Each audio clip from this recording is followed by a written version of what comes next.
তথ্য সম্প্রচার উপদেষ্টা মোহাম্মদ মাহফুজ আলম এবং স্থানীয় সরকার, পল্লী উন্নয়ন, সমবায় মন্ত্রণালয় এবং যুব ক্রীড়া মন্ত্রণালয়ের উপদেষ্টা আসিফ মাহমুদ সজীব ভুঁইয়া আজ বিকেল 5টা নাগাদ প্রধান উপদেষ্টা প্রফেসর মোহাম্মদ ইউনূসের কাছে তাদের পদত্যাগপত্র জমা দিয়েছেন। উপদেষ্টারা রাষ্ট্রীয় অতিথি ভবন যমুনায় উপস্থিত হয়ে পদত্যাগপত্র জমা দিলে প্রধান উপদেষ্টা তা গ্রহণ করেন। তাদের পদত্যাগ নির্বাচন কমিশন তফসিল ঘোষণার সাথে সাথে কার্যকর হবে। আবারও আমি বলি, তাদের এই যে পদত্যাগপত্র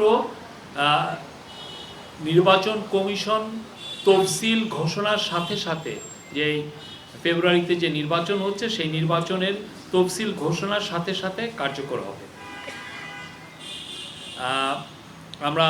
আপনারা হয়তো জেনেছেন যে এটা কালকেই সম্ভবত তফসিল ঘোষণা হচ্ছে। জুলাই গণ অভ্যুত্থানের সম্মুখ সারিতে থেকে নেতৃত্ব দেয়া এই দুই ছাত্রনেতার পদত্যাগপত্র গ্রহণের পর প্রধান উপদেষ্টা তাদের ভবিষ্যৎ জীবনের মঙ্গল কামনা করেন। তিনি বলেন, আমি কোট অভ্যুত্থানের নেতৃত্ব দিয়ে তোমরা যেভাবে জাতিকে ফ্যাসিবাদী শাসন থেকে মুক্তির পথে অবদান রেখেছ তা জাতি মনে রাখবে। আমি বিশ্বাস করি ভবিষ্যতেও গণতান্ত্রিক উত্তরণ ও বিকাশে তোমরা একইভাবে সক্রিয় ভূমিকা রাখবে। প্রধান উপদেষ্টা আরও বলেন, আজ একটি ঐতিহাসিক দিন। প্রধান উপদেষ্টা আরও বলেন, এটা আবার কোর্ট, আজ একটি ঐতিহাসিক দিন।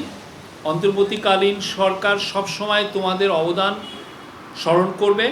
আমি তোমাদের সুন্দর ও শুভ ভবিষ্যৎ কামনা করি। এত অল্প সময়ে তোমরা জাতিকে যা দিয়েছ তা জাতি কখনো ভুলবে না। তিনি বলেন, এটি একটি রূপান্তর মাত্র। আমি আশা করি আগামীতে বৃহত্তর পরিমণ্ডলে তোমরা আরও বড় অবদান রাখবে।